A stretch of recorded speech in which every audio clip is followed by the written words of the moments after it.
Thank you so much. I'm deeply honored to receive the Liberté Medal. The past couple of years have been a turning point for the cause of liberty. After enduring a period of global totalitarianism marked by the ruthless policies imposed during the pandemic, we now stand at the threshold of renewed hope. Even if these advances are simply the pendulum swinging back, they present to us a rare opportunity to ride the wave, push back against the state, and make real progress. In fact, we're already witnessing change that goes beyond what Robert Higgs described as the retrenchment stage of the ratchet effect. In some countries, the state is being rolled back and rights are being restored. Look at Argentina under Javier Milei and the resurgence of free speech on Elon Musk's X. As lovers of liberty, we must seize every chance to restore individual rights and rebuild civilization. Civilization is not the product of authority. It is the result of peaceful cooperation. The state, by contrast, is force, power, and violence.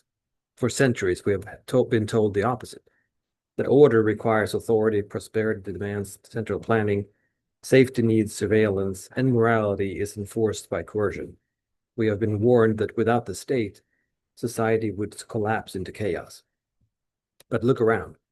The greatest innovations of our age, from digital networks to global markets and decentralized technologies, did not come from bureaucratic design. They emerged from the unregulated creativity of individuals who refused to wait for permission. The state did not build the modern world. It merely arrived late, claimed ownership, and began charging rent. Anarcho-capitalism is often caricatured as a recipe for chaos. The truth is the opposite. Order emerges naturally when people are free to cooperate, contract, and create without coercion. Markets are not an invention, they're a discovery. They arise when human beings are left alone.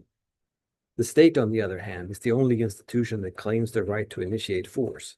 It takes without consent, commands without accountability, and punishes without competition. Because it faces no competition, it has no incentive to improve, innovate, or restrain itself. Instead, it grows unchecked, festering like a cancer.